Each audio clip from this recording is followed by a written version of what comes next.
explore it. But punk rockers hate Bruce Springsteen, or a lot of them do. They don't like him because he's orchestrated, and he uses horns and stuff, and they find that offensive.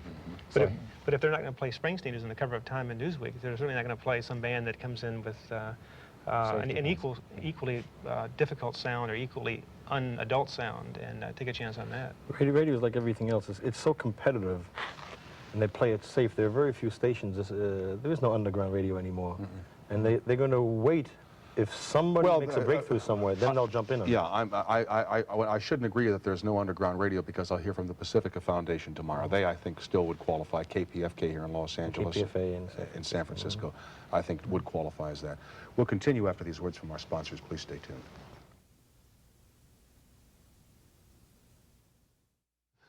When you are producing with Helen Reddy, do you dress that way? Sometimes I wear tuxedos, and sometimes I wear red leather. And Helen wears a jogging outfit. It's lucky because on the album that we did together, there are 2 hit singles. Ear Candy presented us with The Happy Girls and You're My World. You told me in the break that she did kind of a punk song on... Yes, she did. Baby, I'm a Star. It tells how happy she is being her and how many shoes she has and the kind of expensive cars. It's probably a traditional punk rock lyric in reverse. But I also co-wrote that song with her, but when I co-write songs with members of KISS, I have 2 songs in the next album, Alive, too. I write the same song. I write the same theme with most of the artists I work with. You write the songs that make the whole world sing. No, that's Bruce Johnson, who I went to high school with. He and I were in the Pagans of West L.A. together, and we were rich What punks. are the Pagans of West L.A.? Rich men's sons who used to throw shoe polish at girls' schools' walls and stuff, you know, because we weren't invited into the dance because we didn't go to the right school and stuff. Did you wear lipstick in high school? No, but I had a trained killer dog in high school. So you wanted to, you could, right? It was a Belgian Shepherd. I was in the service, you know. I left high school early to join the Army. Which branch? I was in the United States Army National Guard. I took the exam for West Point, but I couldn't do 100 push-ups. They wouldn't let me in. I have a real good brain. Why are you quitting punk rock? There's no money in it. And I had a fight at the Whiskey 2 Sundays ago. A guy threw a punch at me, and I punched him back.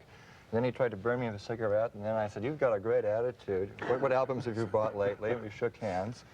And he got the tallest fence. He took a punch at Kim, and Kim punched back. And I didn't lose any of my teeth. He didn't lose anything, and we had a good time. I felt like Sam Peckinpah.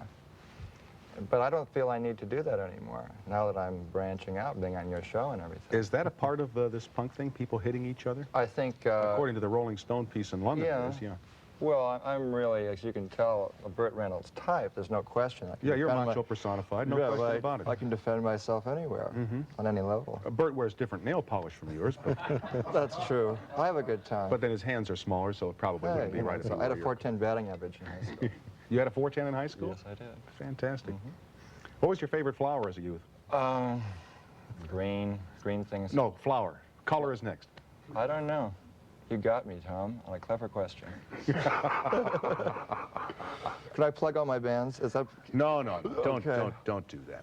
I want to pause for these announcements, and then we're going to bring out Joan Jett, who is a lady that you work with in the Runaways. Yes. And as a matter of fact, you're quitting her in 48 hours. That's right. And she'll respond to that. Oh, great. And we'll have more surprises from Kim and my other friends as we continue after these words from our affiliated stations. Don't go away. We'll go out as a...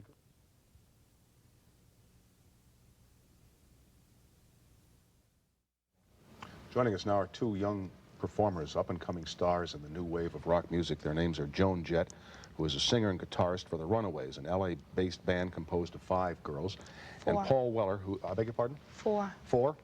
Strike that. They were 5, but now they're 4.